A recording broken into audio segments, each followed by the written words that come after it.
La súplica del último mensajero.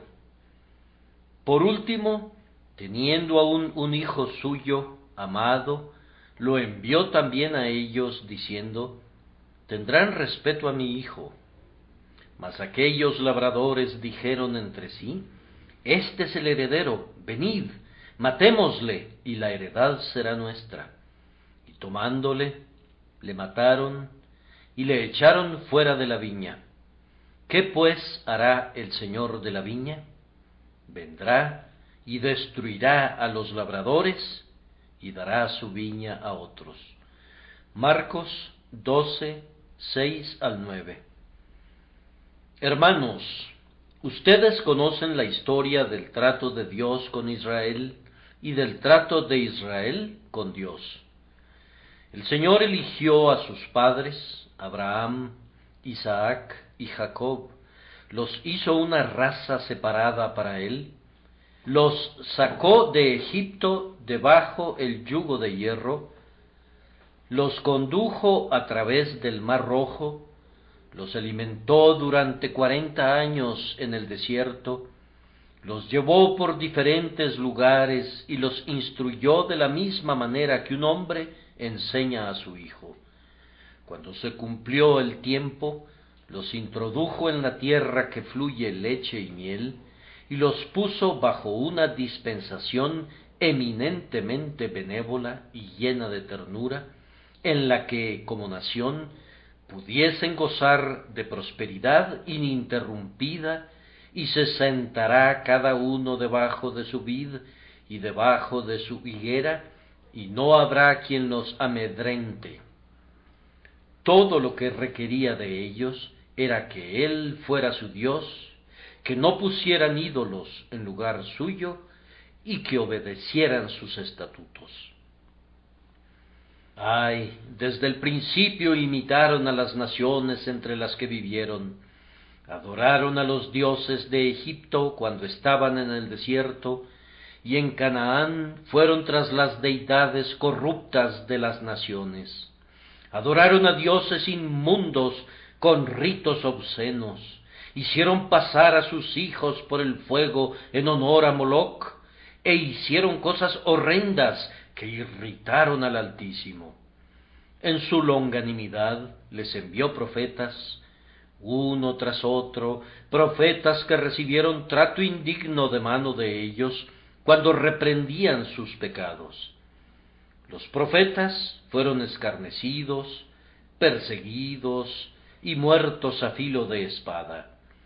Dios, en grandiosa paciencia, les envió más mensajeros suyos, algunos de ellos grandilocuentes, como Isaías y Ezequiel, otros de ellos con abundantes lágrimas, como Jeremías, o vestidos con dignidad, como Daniel. Ellos advirtieron al pueblo y no cesaron de suplicarle por si tal vez ellos escucharen o se contuviesen. Un cruel tratamiento aguardaba a muchos de los siervos del Señor, fueron apedreados y fueron aserrados. Israel rechazó a los siervos que vinieron de parte del grandioso padre de familia, pidiendo el fruto de la viña. Ellos repudiaron las peticiones de Dios y con desprecio y desdén desecharon la lealtad a Él, hasta que al fin la nación fue llevada a la cautividad y finalmente sólo se quedó en la tierra elegida un mero remanente. Judá lloró sobre el muladar, después que en otro tiempo estuvo adornada con ornamentos nupciales y se sentaba en el trono. El adversario gobernó en los salones de David, pues los días de Herodes, el tirano idumeo, habían llegado. Era pesado el yugo romano sobre el pueblo, sus pecados los habían abatido. Dios, en su infinita compasión, les dio una nueva oportunidad. Él tenía un hijo, su bien amado hijo, que envió a Israel, con labios que derramaban misericordia y con ojos desbordantes de ternura vino. Oh, si también tú conocieses, a lo menos en este tu día.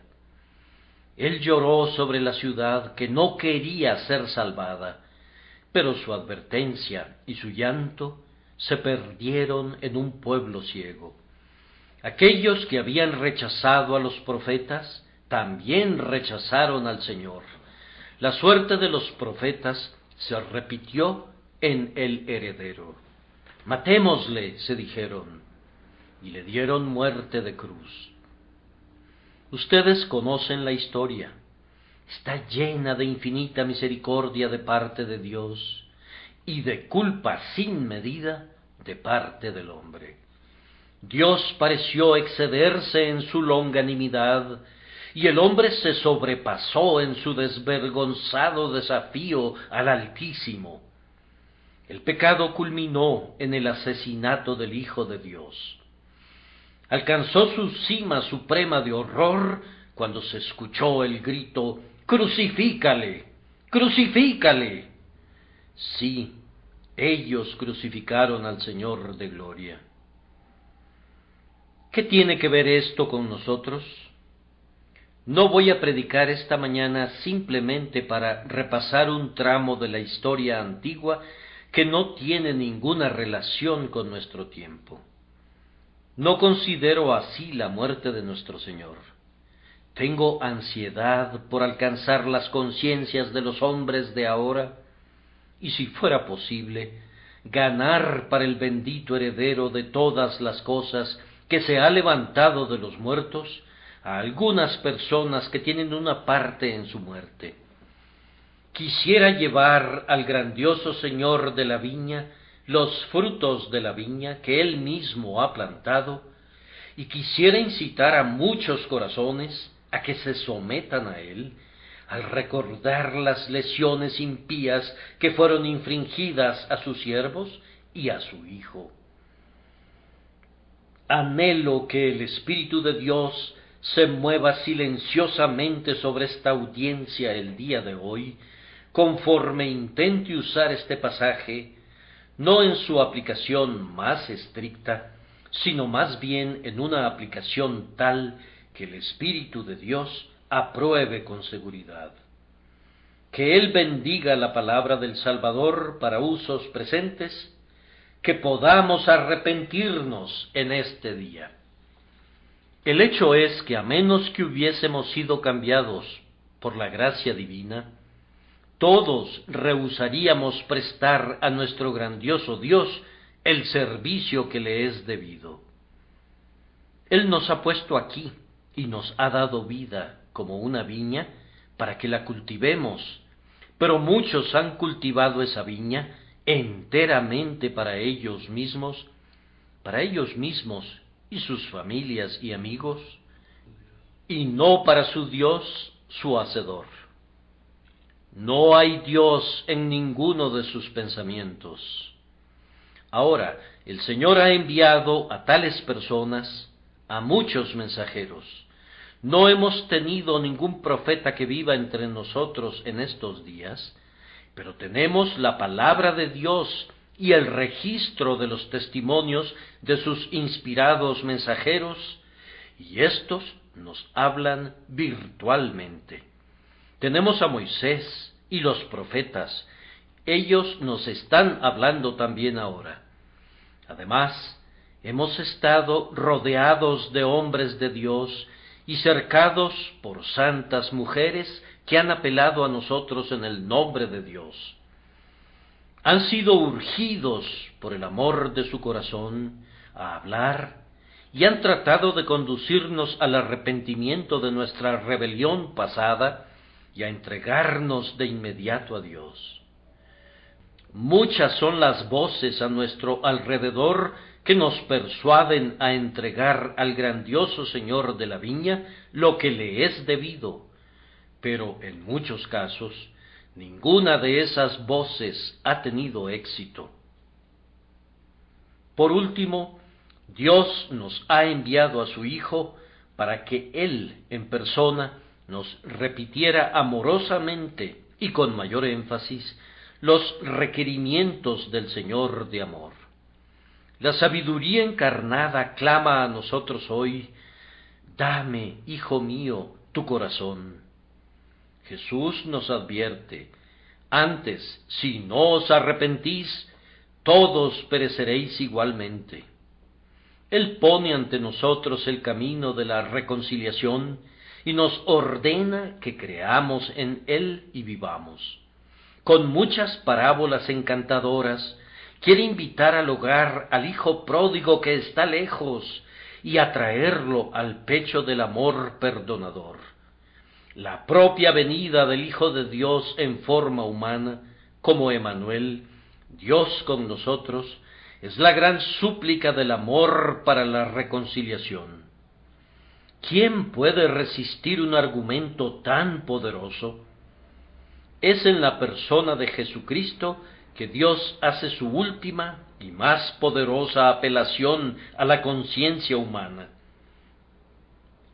Por el Cristo de Dios, Él dice virtualmente esta mañana: convertíos, convertíos, ¿por qué moriréis, casa de Israel?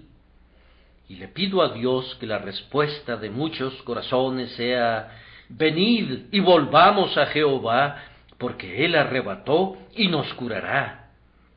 Oh grandioso Espíritu, haz que así sea. Hablaré de 3 cosas el día de hoy. La primera será la asombrosa misión. Por último, teniendo aún un hijo suyo, amado, lo envió también a ellos, diciendo: tendrán respeto a mi hijo. En segundo lugar, el pasmoso crimen, y tomándole, le mataron y le echaron fuera de la viña. Y, por tanto, en tercer lugar, el castigo apropiado, del cual dice el texto: ¿qué pues hará el Señor de la viña? ¿Qué venganza puede bastar para un acto tan vil? Primero, entonces, reflexionemos por unos instantes en la asombrosa misión. Por último, teniendo aún un hijo suyo amado, lo envió a ellos. Por favor, recuerden, en lo relativo al Hijo de Dios enviado a nosotros para reconciliarnos con el Padre, que Él vino después de muchos rechazos al amor divino. En cuanto a Israel, Él vino después de los profetas, por lo que a nosotros llegó después de muchos otros. No hay nadie entre nosotros, así lo creo, que haya sido dejado sin advertencias y reconvenciones de Dios.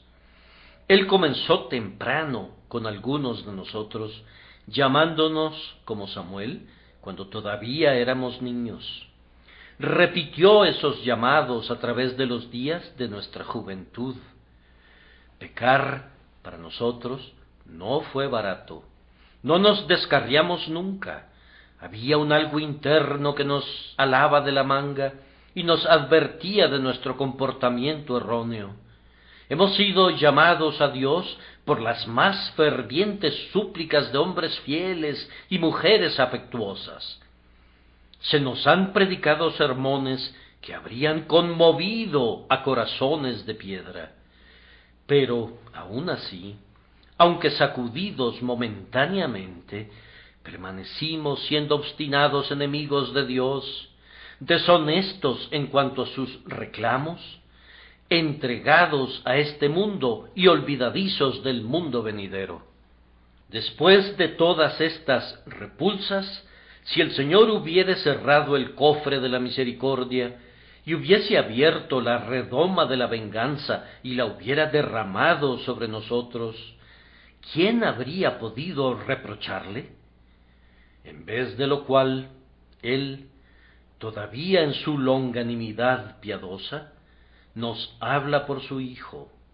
Jesucristo, por quien hizo los mundos, condesciende a ser el mensajero del pacto de gracia.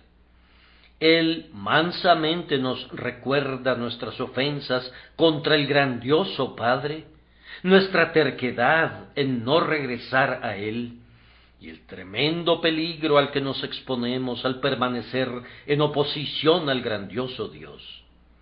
La propia existencia de nuestro Salvador nos sirve de advertencia de nuestro pecado, de nuestra ruina y de la única vía de escape. Si es cierto que hemos rechazado los reclamos de Dios tan a menudo, ¿acaso no será suficiente el tiempo pasado para haber jugado este terrible juego? ¿No ha sido suficiente tiempo para que juguemos con nuestras almas?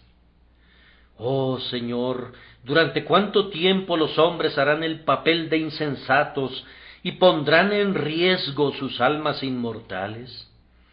¿O acaso no cederán al fin ante la sabiduría? Jesucristo mismo, mediante la predicación del Evangelio, nos suplica: ¿tenemos la determinación de perseverar en nuestros perversos caminos? ¿Acaso no sentimos algún tierno ablandamiento? ¿Acaso un silbo apacible no nos urge a levantarnos e ir a nuestro Padre? Después de muchas provocaciones, ¿no nos entregaremos al fin a la gracia de Dios? Recuerden que cuando Jesucristo viene a nosotros hoy, como el mensajero del Padre, no viene con fines personales. Cuando los mensajeros fueron enviados por el Señor de la viña, fue para reclamar la renta debida. Cuando vino el heredero, fue con el mismo propósito. Así sucede en el símil humano, pero en el divino, esto se vuelve menos conspicuo. Cuando Jesús nos exhorta, aunque nos urge a que entreguemos nuestro amor y nuestra obediencia a Dios, no quiere decir que Dios necesite eso, como el Señor de la viña necesitaba de sus rentas. ¿Qué le importa al infinito Jehová que le sirvas o no? Si tú te rebelas contra Dios, ¿acaso Él será menos glorioso? Si tú no obedeces al Señor, ¿qué puede significar eso para su ilimitada felicidad? ¿Acaso su corona tendrá menos brillo o su cielo será menos resplandeciente porque tú eliges rebelarte contra Él? ¿Acaso porque la estopa combate con el fuego será apagado? Si un mosquito contendiera con un horno de fundición, ustedes saben cuál sería el resultado. Es por tu propio bien que Dios quiere que te rindas a Él. ¿Cómo podría ser por su propio bien? Si tuviera hambre, no te lo diría a ti, pues los millares de animales en los collados son suyos. Él puede aplastar mundos hasta convertirlos en polvo, o con su palabra, o con un simple gesto. ¿Acaso piensas que Él puede recibir algún beneficio de ti? Únicamente tú serás el ganador o el perdedor. Por tanto, cuando Jesús te ruega que te arrepientas, cree en el desinterés de su corazón, cree que no es otra cosa sino la más tierna consideración por tu bienestar lo que lo lleva a advertirte. Oye cómo lo expresa Jehová. Vivo yo, dice Jehová el Señor, que no quiero la muerte del impío, sino que se vuelva el impío de su camino y que viva. Un mensajero después de muchos rechazos, un mensajero que viene únicamente por amor a nosotros, debería tener nuestra respetuosa atención. Veamos por un minuto quién es este mensajero. Él es alguien muy amado por su Padre y en sí mismo Él es de excelencia superlativa. El Señor Jesucristo es tan inconcebiblemente glorioso que tiemblo ante cualquier intento de describir su gloria. Ciertamente, Él es Dios verdadero de Dios verdadero, coigual y coeterno con el Padre, y sin embargo se dignó tomar una forma humana. Nació a nuestra debilidad como un bebé, y vivió como carpintero para compartir nuestros trabajos. Cuando abandona la mesa y la sierra de la carpintería, fue sólo para seguir caminos más laboriosos como maestro y sanador del pueblo. Él fue el humilde y sufriente maestro de la bendita voluntad del Padre. Tomó sobre sí la forma de un siervo, y sin embargo, en él habitaba la plenitud de la deidad corporalmente. Él es el príncipe de los reyes de la tierra, y sin embargo, tomó una toalla y lavó los pies de sus discípulos. Tal es quien te suplica, tan majestuoso y compasivo, tan grandioso, y sin embargo, tan bueno. ¿Acaso lo vas a rechazar? Si yo te suplico, no soy sino alguien como tú, carne de tu carne, pero si Jesús te habla, te imploro tanto por la gloria de su deidad, como por la ternura de su humanidad, que no lo rechaces. Por causa de su deidad, no te atrevas a endurecer tu corazón. Él es el bien amado de Dios, y si tú eres sabio, Él será tuyo. No des la espalda a quien todos los ángeles adoran. Cuídate de no rechazar a quien Dios ama tanto, pues lo tomará como un insulto a sí mismo el que desprecia el ungido de Dios, ha blasfemado contra el propio Dios. Tú picas con tu dedo el propio ojo de Dios cuando menosprecias a su Hijo.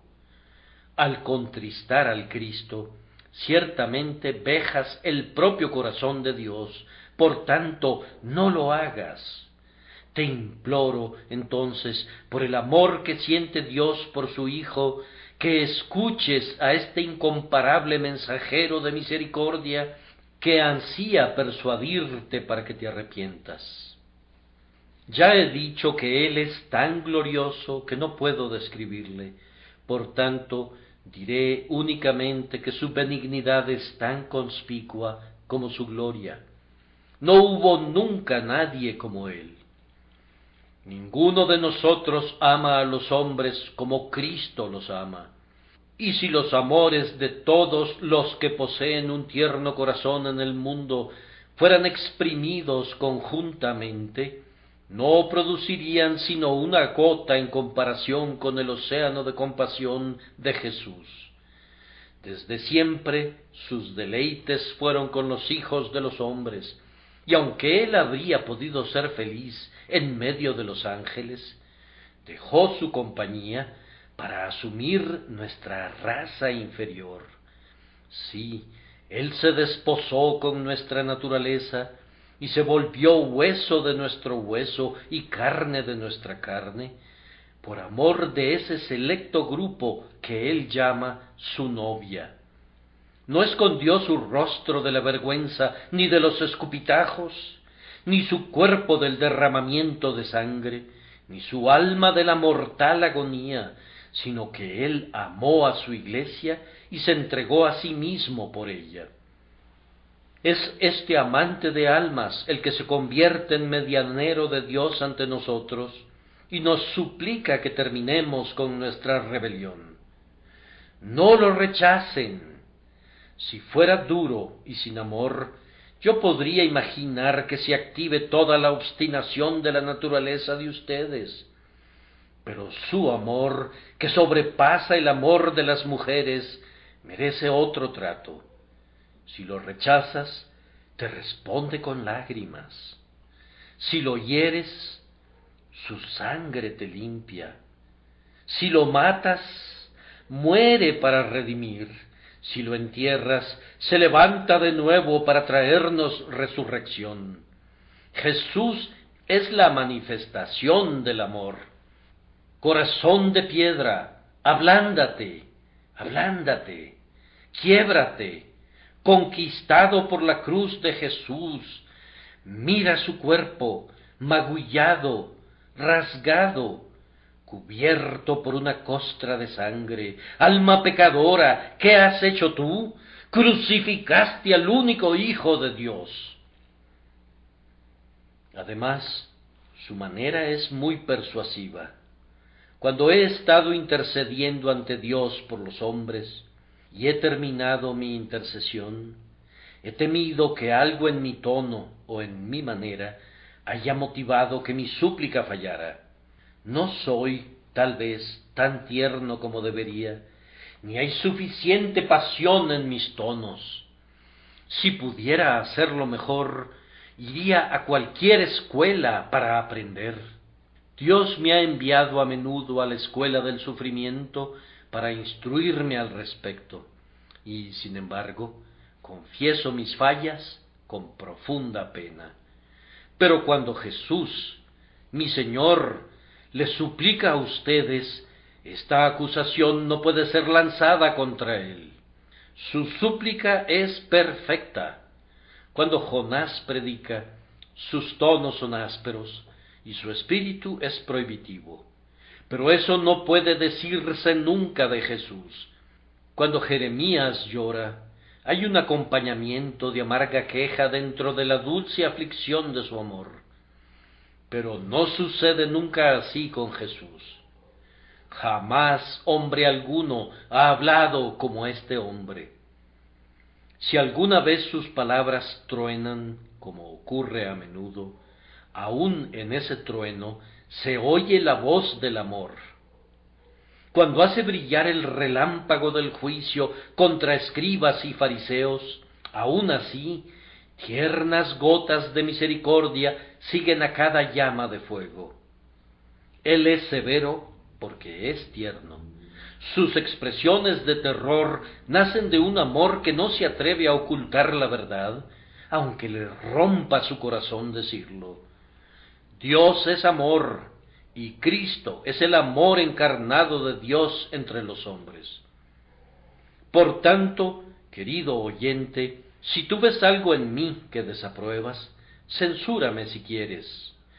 Pero entonces está más atento a mi Señor, de quien únicamente provienen galanteos y ablandamientos. Dios te ha enviado a su propio Hijo bien amado. Te imploro que no lo rechaces. Mi corazón tiembla ante la simple sospecha que por lo menos uno de ustedes vaya a rechazar las súplicas de uno que tiene mucho celo por el bienestar eterno de ustedes.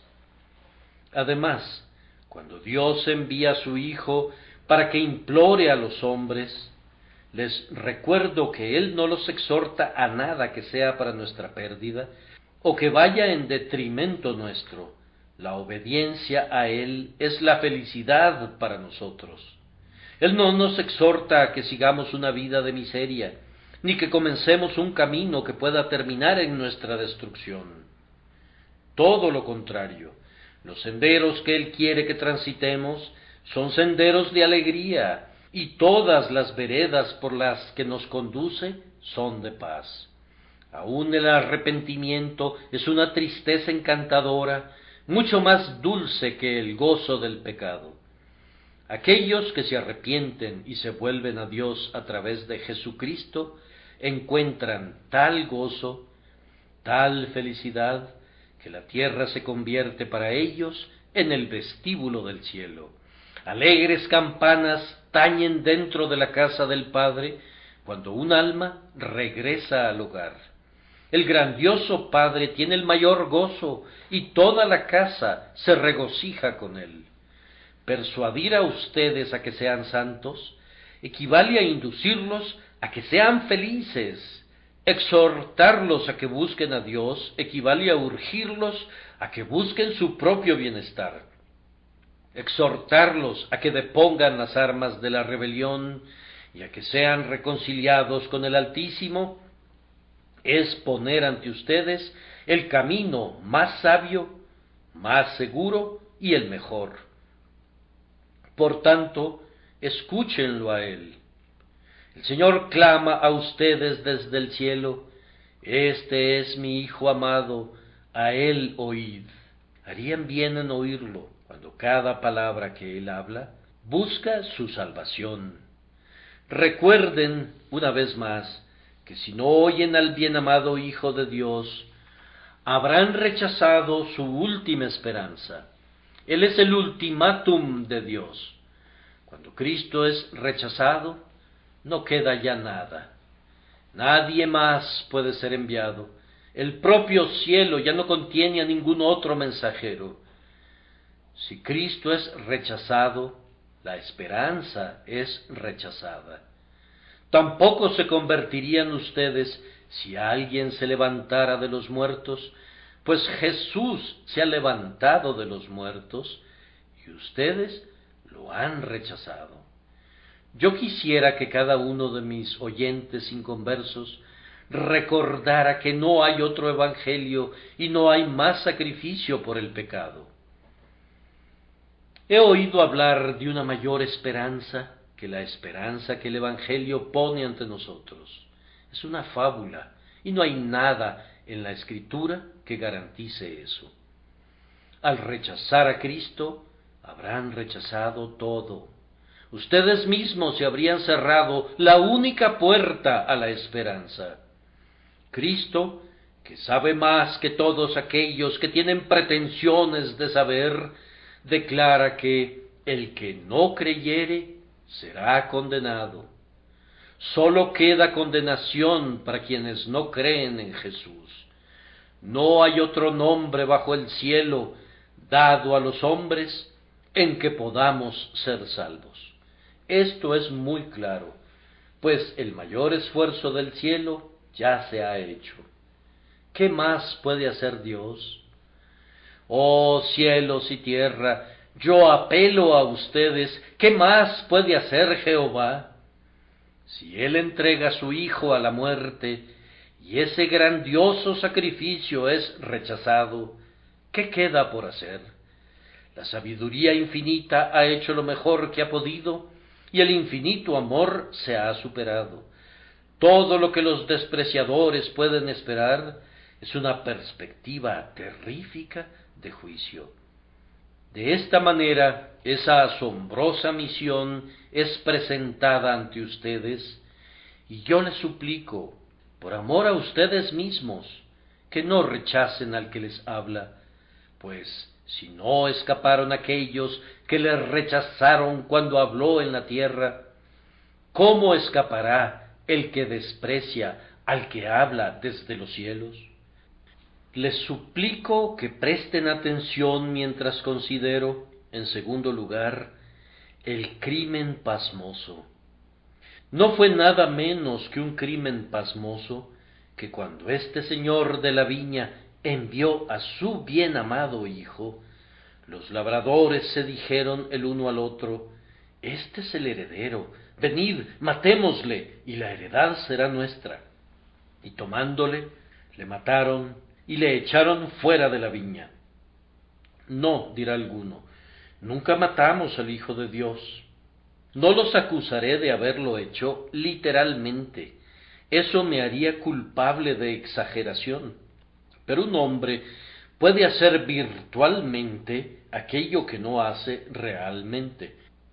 Si se comete un asesinato, y yo lo apruebo, si mis propios principios me conducen a eso, si no siento ninguna indignación contra ese asesinato, sino que mis expresiones al respecto son serenas, si hay razones para creer que si yo hubiese estado allí, habría hecho lo mismo, entonces yo podría estar delante de Dios como partícipe del crimen. Hay muchos entre nosotros que son culpables del cuerpo y la sangre de Cristo.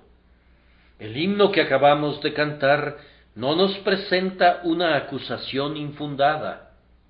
Sí, tus pecados han hecho esa obra, clavaron los clavos que lo fijaron allí, coronaron de espinas su cabeza sagrada, atravesaron con la lanza su costado, hicieron de su alma un sacrificio, mientras por el hombre pecador él muere. Ahora, yo digo que todos los que niegan persistentemente la deidad de Cristo, lo matan virtualmente, pues el Hijo de Dios no estaría vivo si su deidad no existiera. Es esencial a la idea de Cristo, el heredero de todas las cosas, que Él es Dios, y negar su deidad es dar cuchilladas a su corazón. Todos aquellos que niegan su expiación también lo asesinan, pues la sangre del sacrificio es la vida del Cristo de Dios, la propia esencia de su condición de Cristo, el alma de su carácter como Jesús, radica en que ha sido seleccionado como propiciación por el pecado. Sin cruz no hay Cristo, sin expiación no hay cruz. Si niegan la grandiosa expiación por el pecado, con todo el alcance de su poder, habrían aniquilado al Cristo. Hasta donde pueden hacerlo, han destruido al Salvador. Bien, no hemos hecho eso, clamarán algunos. No nos hemos opuesto a la deidad o al sacrificio de Jesús. Pero permítanme recordarles que si no lo juzgan digno de sus más cuidadosos pensamientos, si se quedan indiferentes a sus reclamos y rehúsan obedecer su evangelio, virtualmente lo habrán repudiado. Para ustedes es lo mismo que si no existiera Cristo. ¿Acaso no es nada para ustedes que pasan junto al camino? ¿Acaso no significa nada que Jesús haya muerto? Ustedes han respondido virtualmente, no significa nada. Han rebajado a Cristo a la nada, comparado con las actividades de la vida cotidiana, y así ustedes lo han asesinado virtualmente, lo han puesto fuera de la existencia en lo que concierne a ustedes. En el pequeño mundo de su mente no hay un Salvador vivo. Él está muerto y enterrado para ustedes, y los argumentos que utiliza Dios, ustedes no los toman en consideración.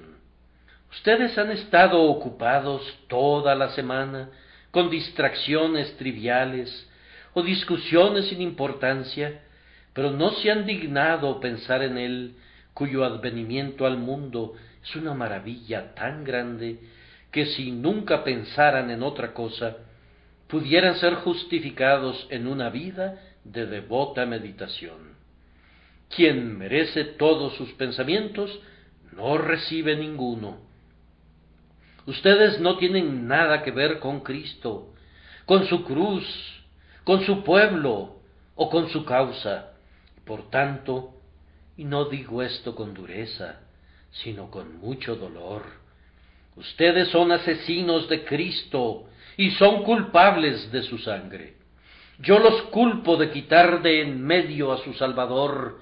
Yo les hago esta acusación directamente y confío que los conmoverá y los llenará de horror. Tengo que trabajar todavía más de cerca con algunos de ustedes que son culpables con suma certeza. Ustedes fueron una vez miembros de la Iglesia. Ustedes se acercaban a la mesa de la comunión, donde se congregan quienes recuerdan su precioso cuerpo y sangre. Ustedes solían gloriarse en su nombre, pero han vuelto atrás, han negado la fe, han dejado de ser seguidores del Cordero. Ahora, estas no son mis palabras, sino palabras inspiradas. Ustedes han crucificado de nuevo para sí mismos al Hijo de Dios, exponiéndole a vituperio. Más allá de toda duda, ustedes están entre quienes han echado fuera de la viña al heredero, matándolo, dando deliberadamente la espalda a su causa sagrada. Que el Señor tenga misericordia de ustedes. No han tenido misericordia de Cristo ni de ustedes mismos. Debo enfatizar mucho esto ante muchas personas más que han oído de Cristo y creen que Él es Dios y asienten a toda la verdad acerca de Él, pero que todavía no se han sometido nunca a su autoridad. Oh señores, ¿qué han hecho? Han preferido al mundo que a Cristo, han elegido a Barrabás y han condenado al Salvador. Ustedes han respondido a los argumentos de Jesús diciendo, espera, ¿Por quién ha tenido que esperar el Señor de ustedes? ¿Qué? ¿Por una ramera? ¿Por un soborno de oro? ¿Por su veleitoso placer? Cuando una gran pregunta es pospuesta para dejar que otra tome precedencia, no lo objetamos si esa otra pregunta es de importancia preeminente, pero ¿podrías decir que hay algo que tenga mayor importancia para ti que el Hijo de Dios? ¿Acaso hay algo que tenga mayor derecho a tus pensamientos, a tu consideración, a tu amor, que la grandiosa salvación que Jesucristo ha consumado? Si has desbancado al Señor Jesucristo fuera del primer lugar, no ocupará ningún otro lugar, y por tanto le has quitado virtualmente su condición de Cristo, y tú eres culpable de su sangre. Tú tienes que ser justificado por Él, o serás condenado por Él. No hay una tercera opción. Debes creer en Él o no. Ahora, rehusar creer en Él es hacerlo mentiroso, y hacerlo mentiroso es asesinar al Señor de la verdad. ¿Su sangre te cubrirá por fe para limpiarte? ¿O de lo contrario, caerá sobre ti para condenarte, como lo hizo con los judíos en el pasado? ¿Cuál fue la razón por la que esos labradores, esos trabajadores de la viña, se atrevieron a tratar así al heredero? La razón es una que debe sacudir a algunas personas aquí presentes que han rechazado a Cristo. Lo hicieron, primero, porque habían gozado de una prolongada inmunidad al castigo. No habían sido castigados de inmediato por su desafío a su Señor. Ellos habían rechazado a sus mensajeros sin provocarlo a la guerra. Habían procedido a apedrear a algunos y a matar a otros siervos, y el padre de familia no había venido sobre ellos para sacarlos de allí. La primera vez que se burlaron del mensajero, estaban un poco atemorizados. Temían que, muy pronto, la espada del príncipe a quien habían desafiado amenazaría sus puertas, pero como no hubo ninguna invasión, cobraron valor. Mataron al siguiente mensajero y se lavaron las manos, diciendo con engreimiento: no tendremos problemas. Al final se endurecieron mucho. No sé qué hayan dicho, pero me imagino que ciertos de ellos propagaron la teoría que su Señor no prestaría atención a lo que habían hecho, o que era demasiado benigno para castigarlos severamente. Vean, se dijeron, Él solo envía mensajeros de refresco si matamos a los anteriores, y aun si matamos a su hijo, Él lo tolerará. No debemos imaginar que Él se vengará. Él es amor, y aun si matamos a su hijo, Él guardará una mayor esperanza en nosotros.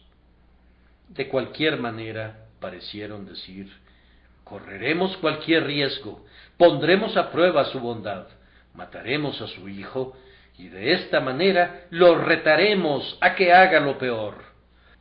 Hombres malagradecidos abusan hoy de la longanimidad de Dios como lo hicieron en el pasado.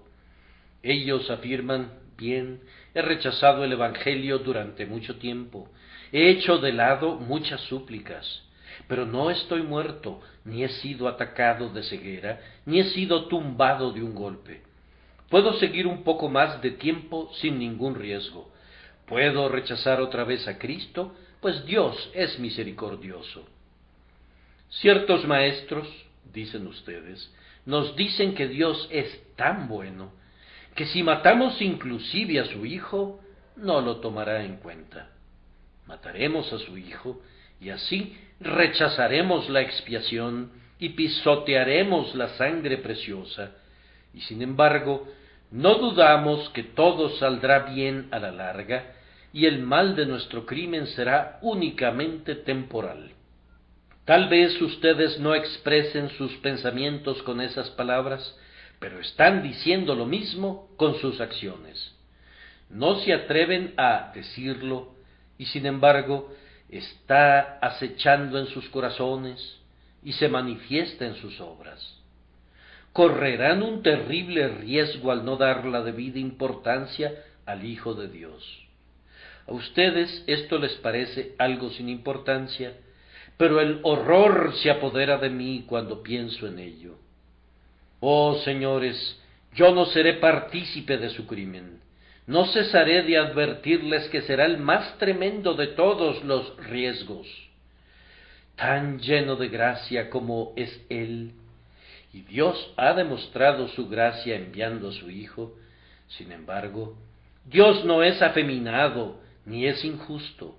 Si ustedes rehúsan la misericordia que tan gratuitamente les brinda, Él tratará con ustedes en su justicia. Él es el juez de toda la tierra, y Él hará lo recto. Recuerden cómo lo expresa, porque en los cielos se embriagará mi espada. Si afilare mi reluciente espada y echare mano del juicio, yo tomaré venganza de mis enemigos y daré la retribución a los que me aborrecen. Pues tan cierto como Él es amor, también es cierto que Él es santidad. Él es maravilloso en su poder de perdonar, pero Él es también temible desde sus santuarios.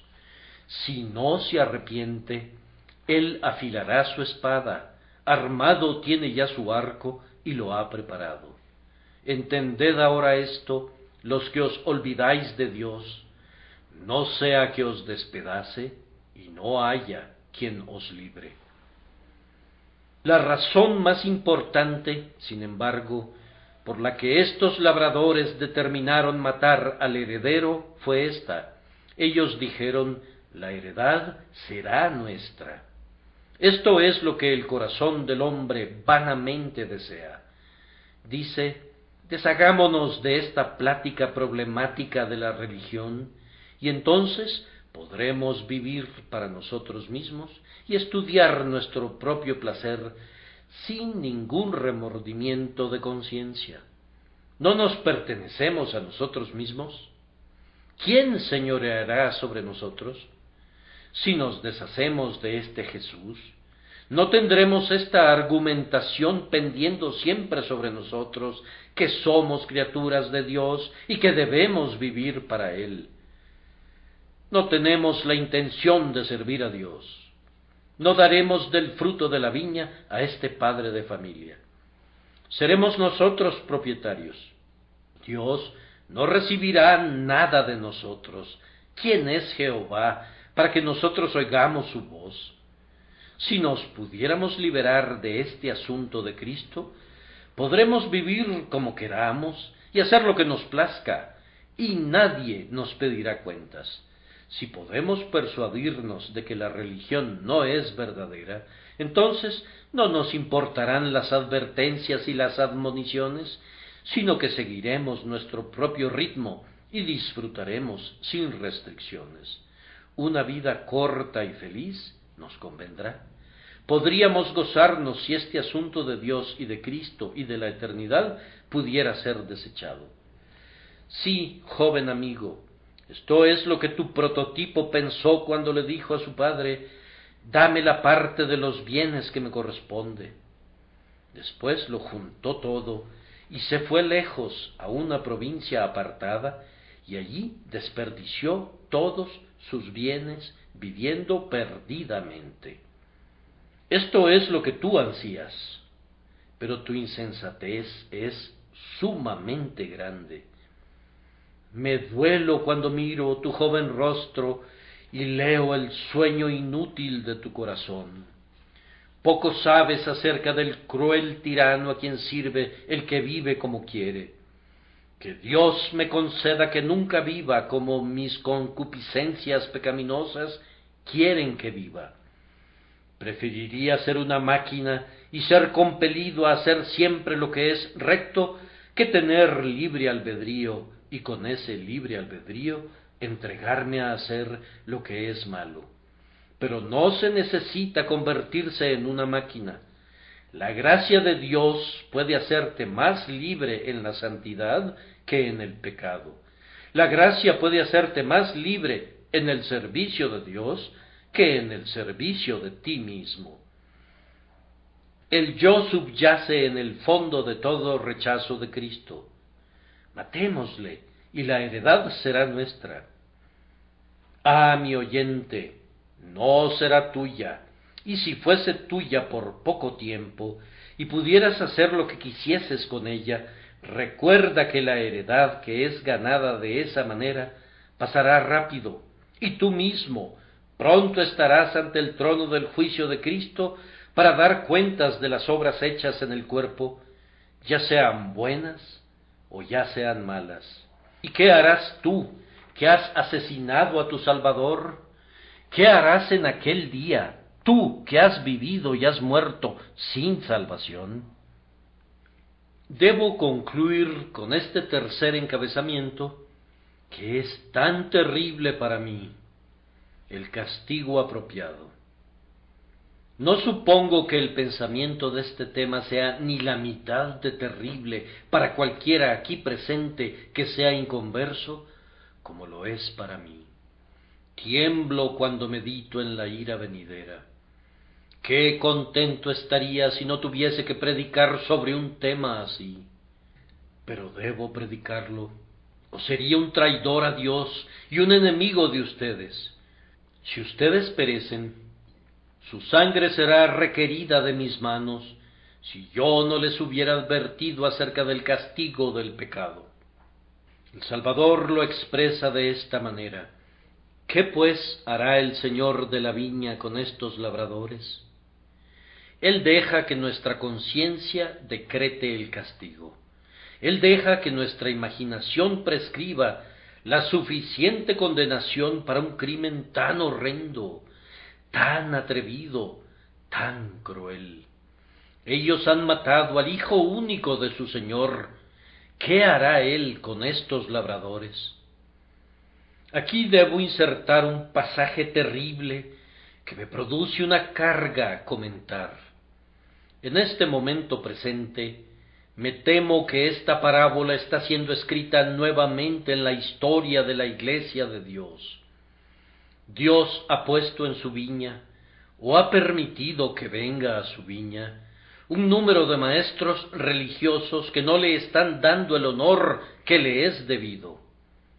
Esos maestros religiosos a los que aludo no están enseñando el Evangelio como es presentado en la Santa Escritura, sino que lo están adaptando a la época y al conocimiento científico del período. Ellos son descritos en el libro del profeta Jeremías. Así ha dicho Jehová de los ejércitos: no escuchéis las palabras de los profetas que os profetizan.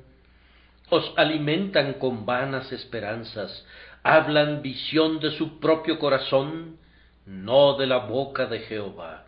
Dicen atrevidamente a los que me irritan: Jehová dijo, paz tendréis.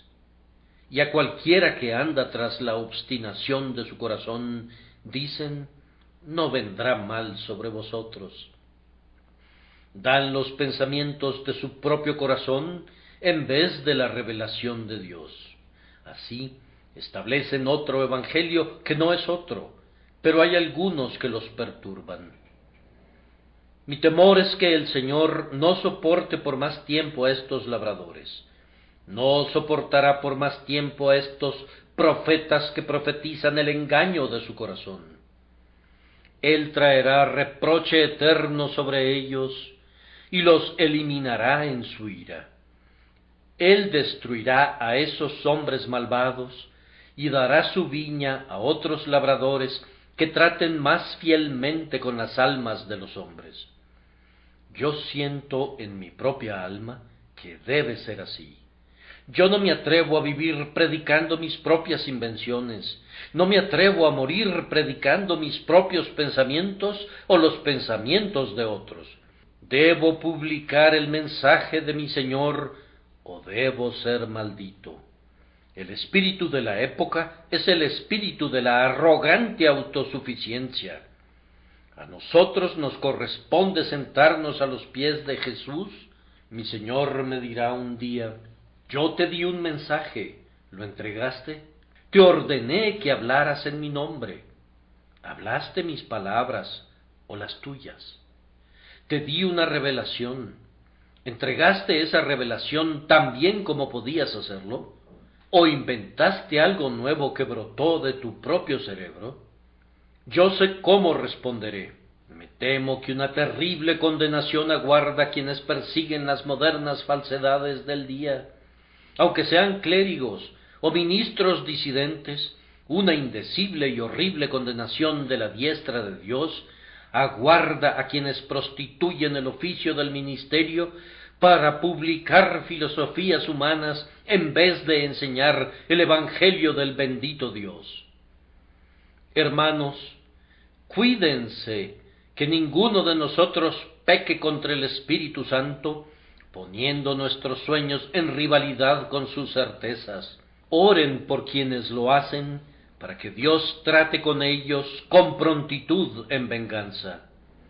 El Señor tenga misericordia sobre todos los falsos profetas, y los conduzca con humildad y temblor a sus pies, para que no entrampen más a la gente, para derrotar a esta nación y para quitar el candelero de su lugar.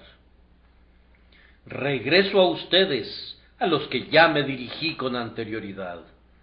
Ustedes han crucificado al Hijo de Dios, rehusando creer en Él. ¿Qué hará el Señor con ustedes cuando venga? La sentencia no puede ser demasiado severa, pues el crimen es horrible más allá de toda medida. Debe ser la peor forma de castigo conocida para la ley de Dios. Ellos mataron a los siervos y mataron al heredero. Ningún castigo temporal puede adecuarse al caso.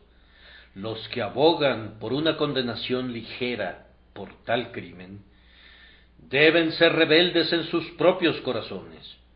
Todos los que están siempre minimizando el infierno lo están haciendo probablemente con la esperanza de aligerar las cosas para ellos mismos. Quien juzga que el castigo del impenitente es ligero, es abogado del diablo. Los verdaderos siervos de Dios dicen: conociendo pues el temor del Señor, persuadimos a los hombres. Nuestro Señor deja que nuestras propias conciencias pinten la sobrecogedora miseria de esos hombres miserables que conducen su rebelión hasta su límite. En el capítulo que leímos, Mateo 21, nuestro Señor nos da una palabra terrible, comparándose Él mismo con la piedra que debe ser el cimiento, pero que los constructores rechazaron. Dice: y sobre quien ella cayere, le desmenuzará. Pecador, si rechazas al Salvador, tendrás que sentir todo su peso. Ilimitado en poder, infinito en majestad, todo su peso caerá sobre ti. ¿Vas a reflexionar al respecto? Puesto que Él hace pedazos a las naciones con una vara de hierro, juzga por ti mismo su poder. Puesto que de su presencia huyen el cielo y la tierra, juzga por ti mismo su poder. Y cualquiera que fuere ese poder, tú tendrás que sentir la plenitud de su fuerza. La piedra que sirve de cimiento, al caer sobre ti, te desmenuzará. No reflexionaré más sobre este terrible pensamiento, pero lo voy a repetir en forma solemne y resuelta. Tendrás que soportar el peso completo del Dios encarnado en el día de su ira. Es dicho de manera diferente en esa expresión, la ira del Cordero. ¿Acaso no es una combinación maravillosa la ira del Cordero? El amor, cuando se convierte en celos, es la más fiera de todas las pasiones. Y cuando el amor de Cristo, en infinita justicia, se convierta en santa indignación contra los impíos, entonces será algo terrible de pensar y de soportar. Será la muerte segunda. ¿Están preparados a soportar el terrible peso de la ira de un Salvador? No, no lo están. Vengan entonces a Jesús, honrad al Hijo, para que no se enoje y perezcáis en el camino, pues se inflama de pronto su ira. Oh, mis oyentes, mis queridos oyentes, no rechacen al Señor Jesús, que ahora les suplica. Yo no soy digno de ser su embajador, no soy el hombre adecuado para el oficio, pero sin embargo les suplico como un hermano amoroso. ¿Acaso perderán sus almas? ¿Acaso rechazarán a Cristo? Oh, señores, ¿rechazarán al Hijo de Dios? Hombres y mujeres pueden estar tan locos como para vivir y morir sin el Salvador. Están tan perdidos para hacer eso. Arrepiéntanse, se lo suplico, arrepiéntanse en este día. Señor, vuélvelos por tu amado Hijo. Amén.